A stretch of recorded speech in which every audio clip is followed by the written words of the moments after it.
Hello, everybody. Welcome back to another episode of 2FAST2MOVIE. I'm your host, Abraham, and with me is my co-host, Ben Collins, here to talk about some of Season 4, Episode 14 of Attack on Titan, Savagery. And before we begin, please be sure to subscribe and hit the bell for notifications. We upload new videos on the channel covering all of your favorite TV shows, so go ahead, hit that bell. You always come back for more. And spoilers ahead for this episode, you have been warned. We do gotta kind of open up talking about the non-official translation that we're going to be talking about today. Yeah.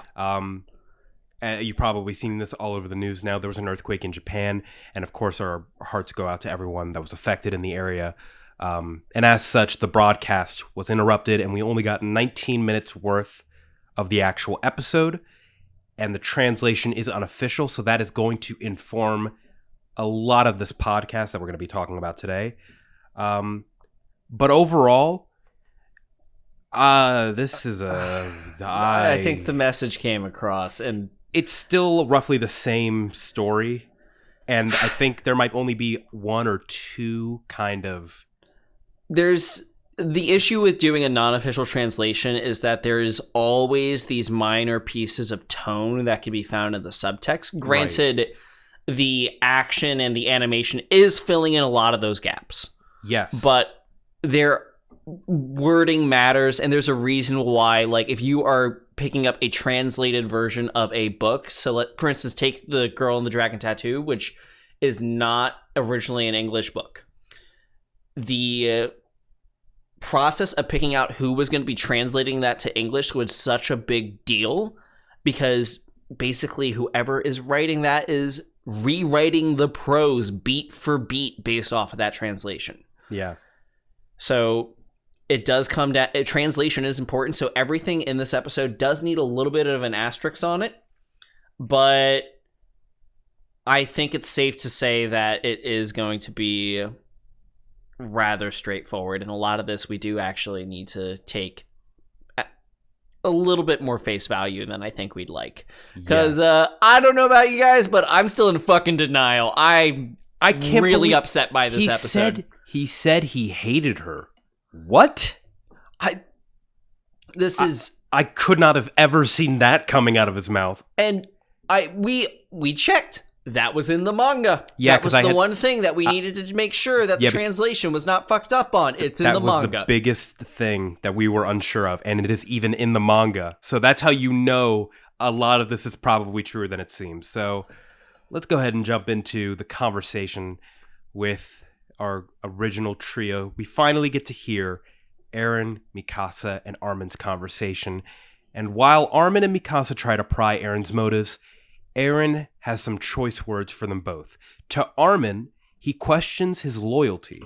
For if memories make up a person, and Titan powers transfer memories, does that mean that Bertold is influencing Armin? Is that the reason why he visits Annie?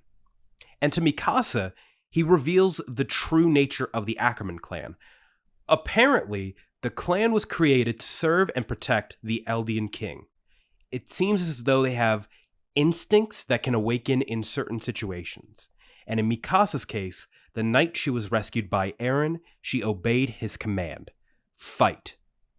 After explaining that headaches are another side effect of this, something we've seen Mikasa have since the beginning of the show, he pins this as the reason Mikasa is forever loyal to him. He tells Mikasa he hates her, and Armin leaps across the table to try and punch him, but instinctively, Mikasa protects him, and she breaks down. Armin lands a punch, and the two fight, but it is brutal as Eren completely dominates him, while Armin questions Eren's own free will, referencing Zeke's control. Eren angrily retorts that he is no one's slave. For everything he does of his own free will. The scene concludes with Eren telling them that they will be headed to the place where it all began, the Shiganshina district. And the way that it kept snowballing, I thought that this was going to be a chance for really Eren to speak to the group and level with them.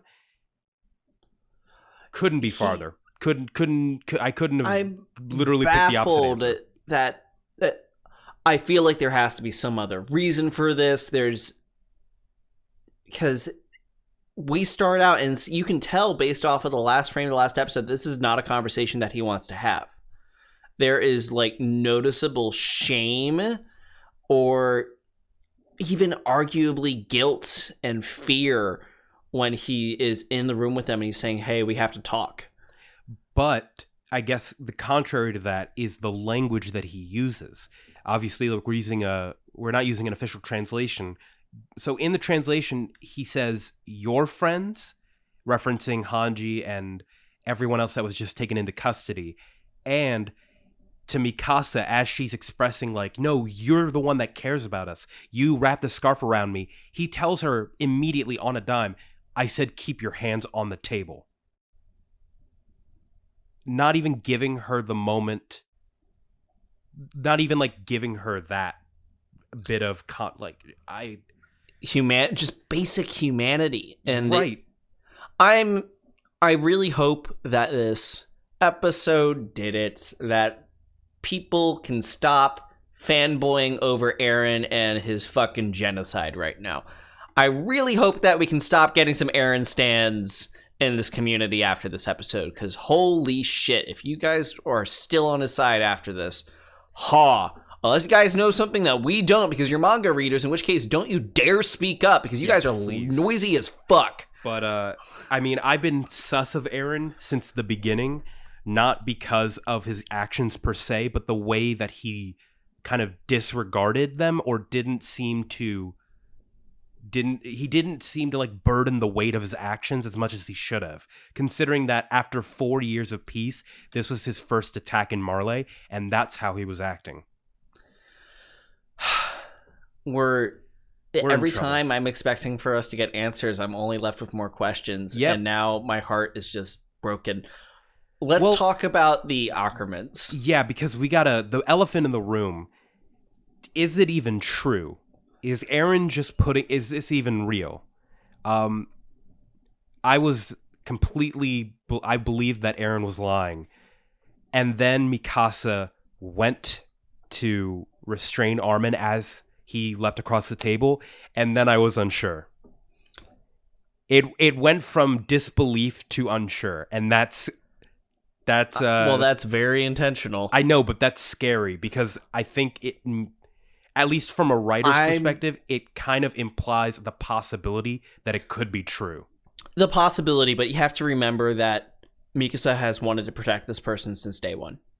You have to remember that even if we didn't hear about this whole situation and he was still just telling Mikasa that he hated her, I think Mikasa would have done the same thing anyway.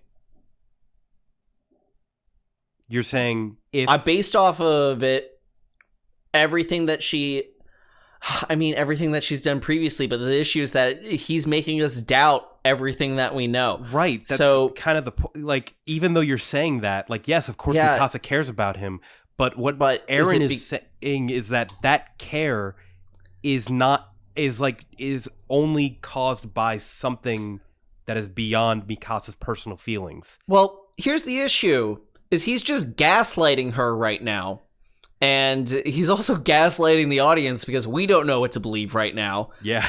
This is, ultimately, I think this is just a wait and see thing. I think that it's best for us not to believe him.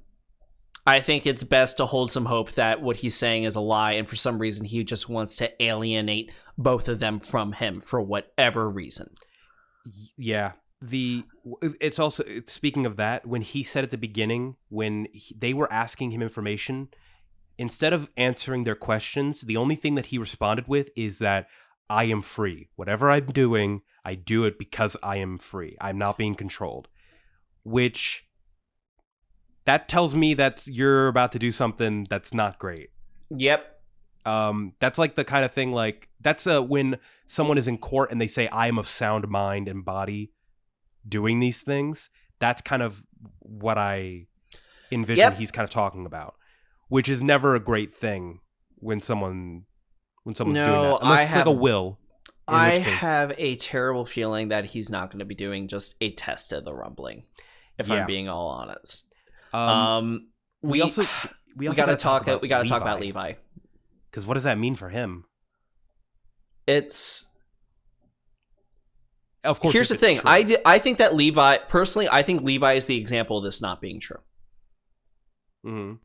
Because if we're saying that it's for the first of all, it doesn't even make sense that Eren would be able to trigger Mikasai.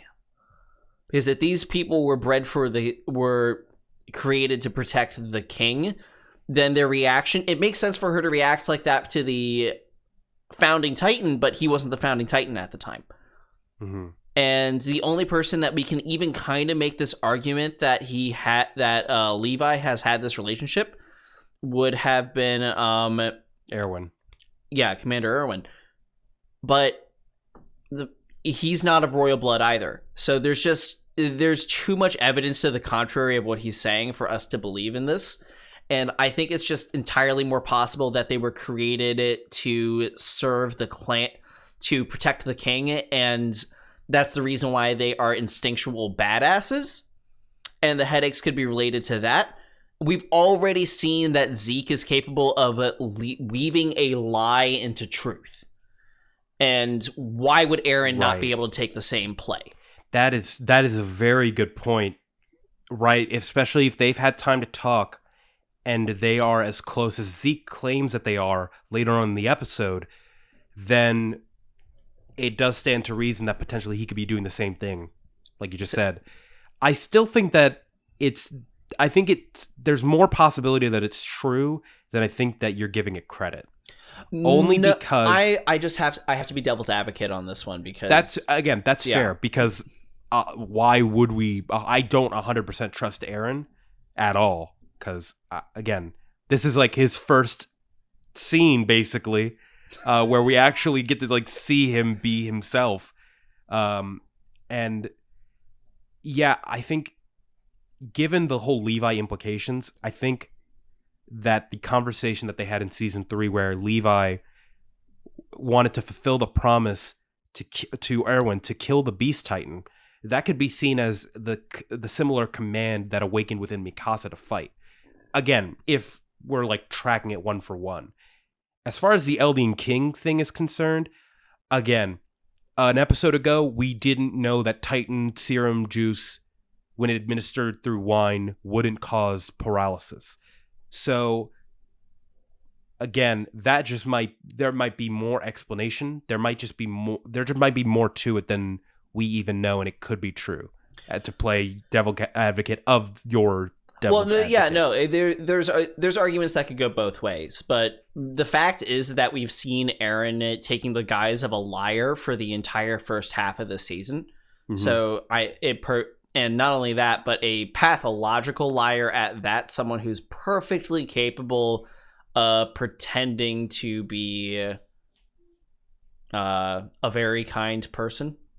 Or opposite, perfectly capable of being pretending to be a terrible person if he actually has some other sort of motives. Again, I think it's it has to be the latter, right? Because we've known Eren for his entire life, so. And, like, of course, Eren was always, like, crazy. But he was, like, idealistically crazy. The problem is that those ideals, when transferred and applied to different scenarios, you either change your outlook or you apply the exact same thinking.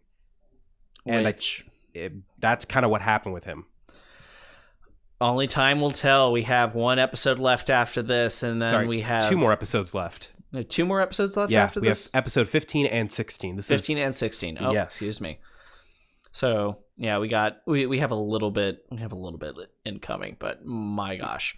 Yeah. All right, real quick. While we're on the subject of Eren's control, saying that he has free will, he makes a point about Bertholdt's memories to Armin.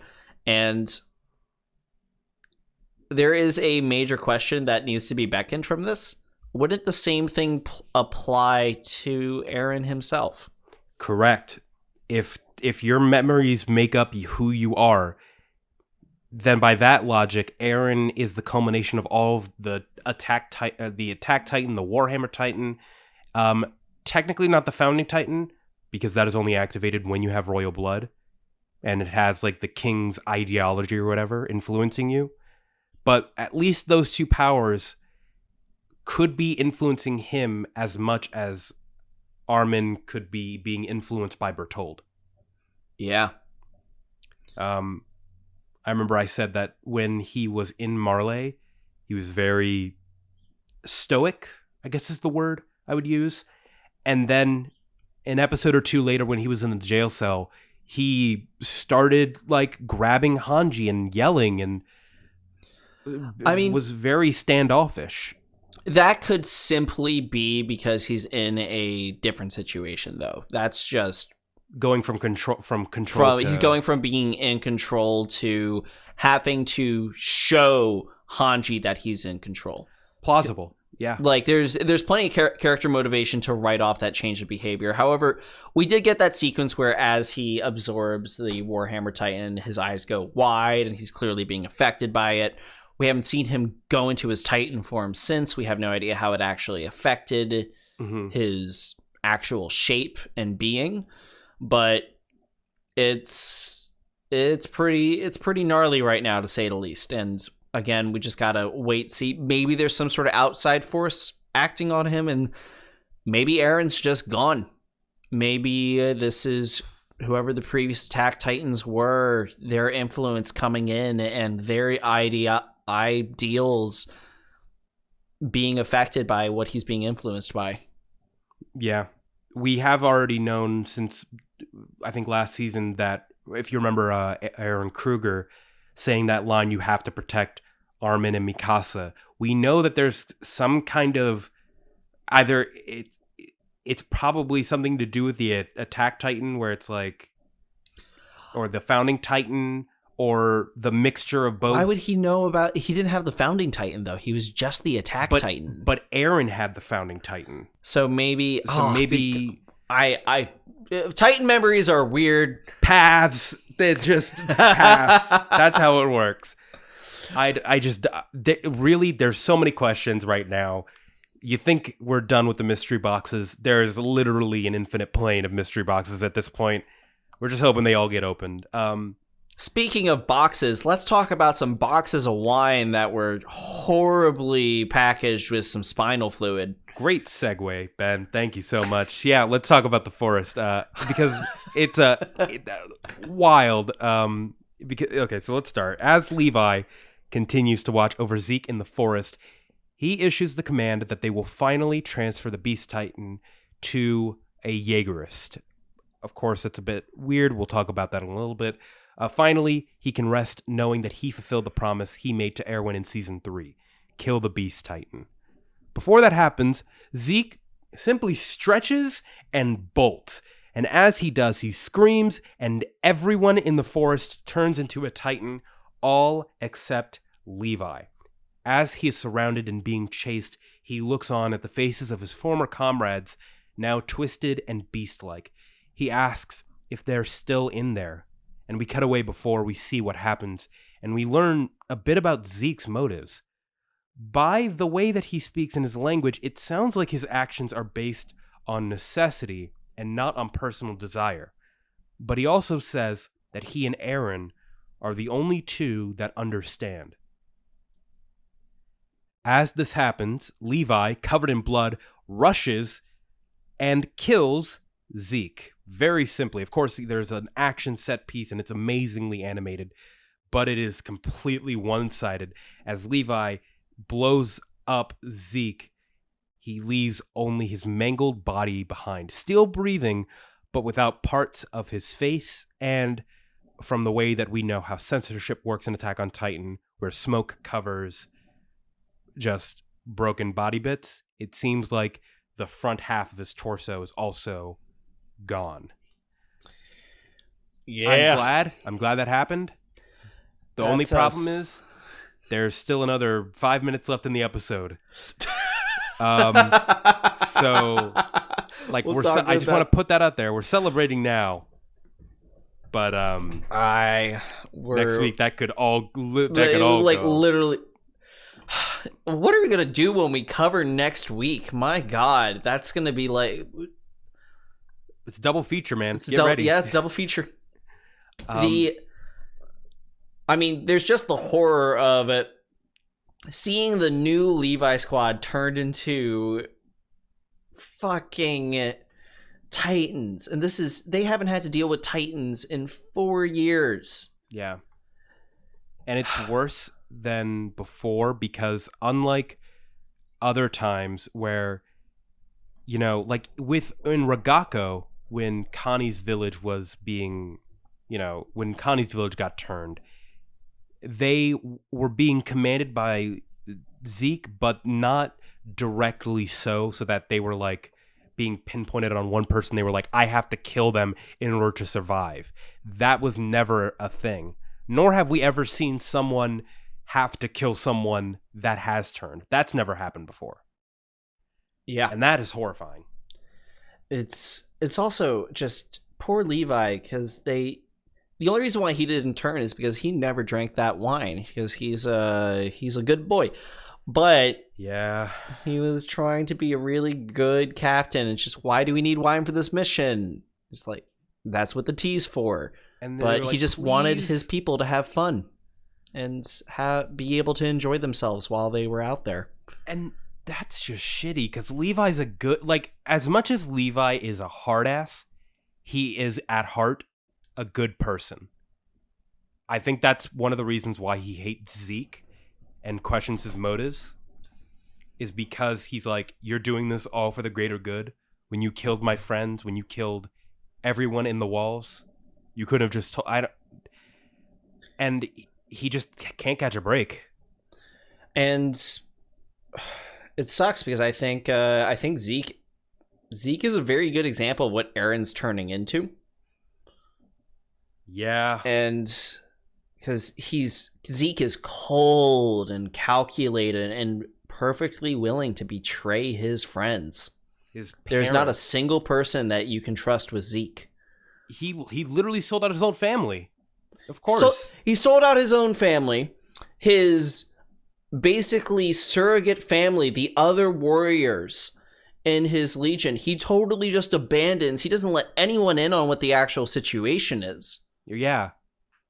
And he did, the one person that he probably could have given a heads up on that probably shares some of the similar ideals to him would it have been Reiner, and he doesn't give Reiner any hints. I don't think... Yeah. Well, that's also because Reiner was also in so much denial outwardly that... Yeah, but Zeke is a master manipulator.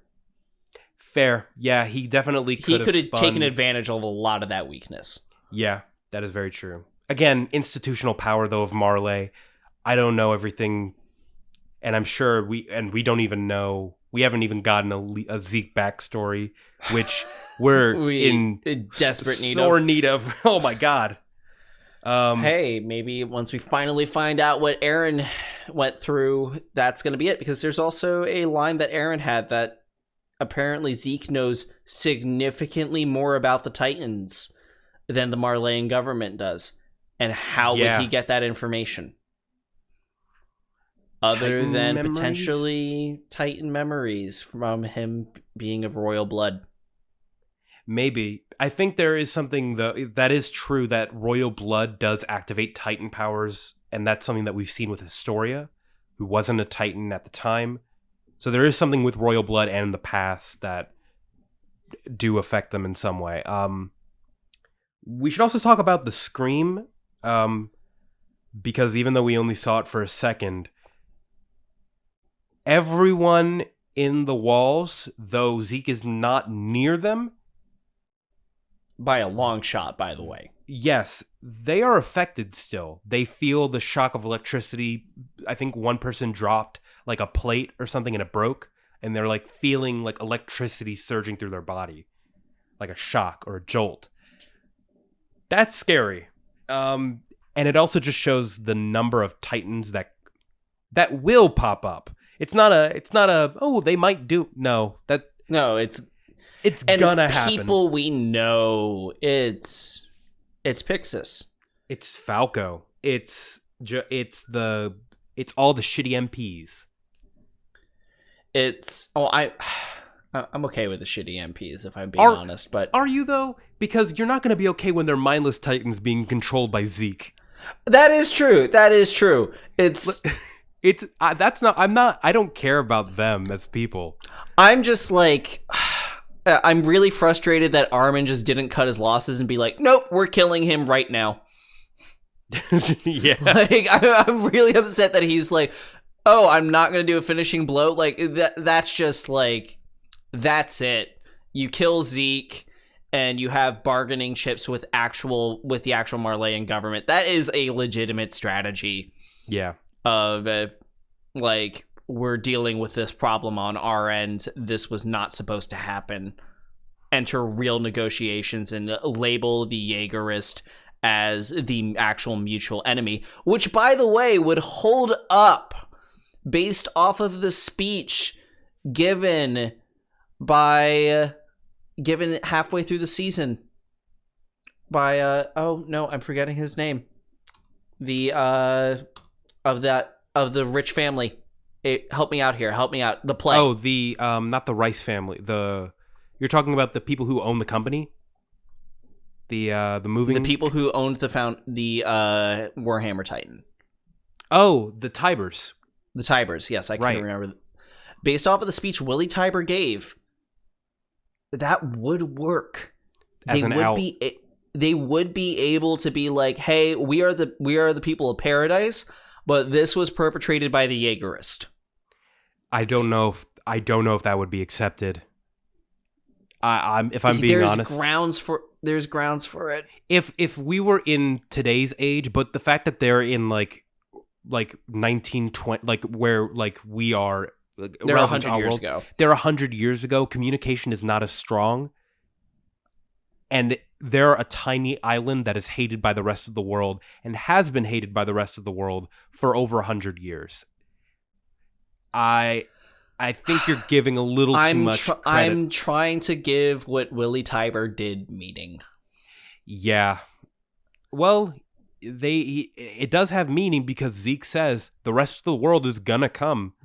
Like he even says, you guys are trying to find another way, but there is no other way, according to Zeke. This is the way, and this is what we're doing. I guess we're only going to have to wait until the rest of this episode gets released and then the final two to figure out what the fuck's going to happen. Yeah. So, like we said, there's 5 minutes left in the episode. So I guess to wrap it up, how is this episode going to wrap up? Is there anything that you think that it's going to be covered, should be covered? Personally, I think it makes sense for it to potentially be bookended with a little bit more of Eren and potentially whatever's happening with whatever's happened. I don't think they're going to make it to the Shingashisha. Yeah, the Shisha district. I don't think. Wow, that's a word that I've only ever had to read my entire life. Never had to say it. Suddenly becomes real. I think it makes sense for them to go back and potentially bookend it with what's happening with the Jaegerist and the Scouts, because we do see the movement, and they're really the only party that hasn't been addressed as of this point. Levi's so far on his own that I don't see him meeting up with anyone. There's one party that he can meet up with. It depends on how far. It depends on how quickly things are coinciding with each other. Because as Hanji is being escorted outside of the city with Falco and Flock, Zeke screams, meaning that the beginning of the fight happened as they were leaving. It is possible that by the time Zeke leaves the forest, Hanji and the Jaegerists will arrive on scene. I think that it's more likely... I think it's more likely that he's going to be able to get him out of there before anyone arrives. Based off of what we just had. Because they put him in a forest far away.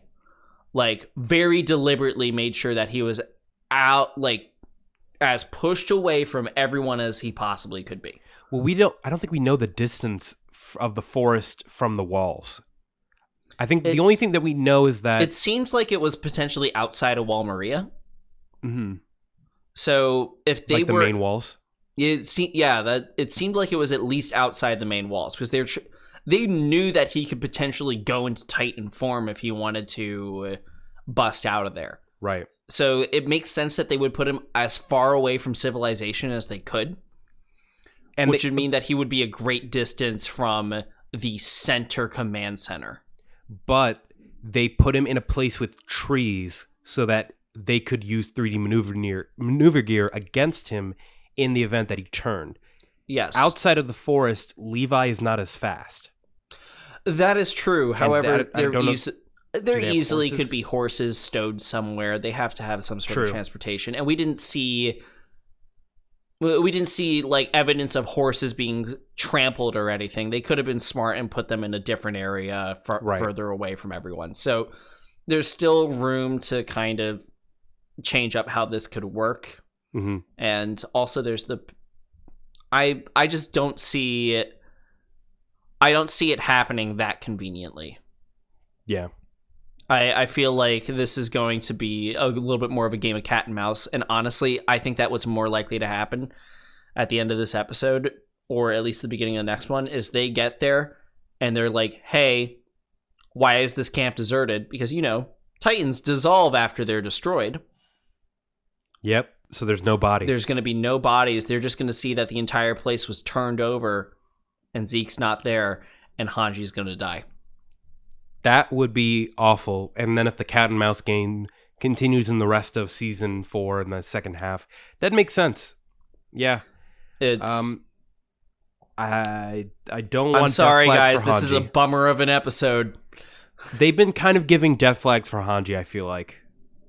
Especially after that one conversation with Pastor Nick, where she was like, you're the next one with the mantle. And now the mantle's been passed on past Hanji, and she's trying to retain it. How long can she keep that? Well, we'll have to wait and see. I'm just sighing and in sadness. I wish there was more to the episode, and I wish that I was not hollow inside, but I'm sure that's how all of you at home feel after watching this episode. So let us know how you felt in the comment section down below. Of course, you can find us on Spotify, Amazon Music, and now Apple Music. If you look up Return to the Movie, you can find our podcast there. Hello. We're also going to be covering My Hero Academia, Invincible, and Falcon and the Winter Soldier very soon here on the channel. So go ahead, hit the subscribe button, and hit the bell for notifications so you can check out those when they come out. Until then, it's 2FAST2MOVIE.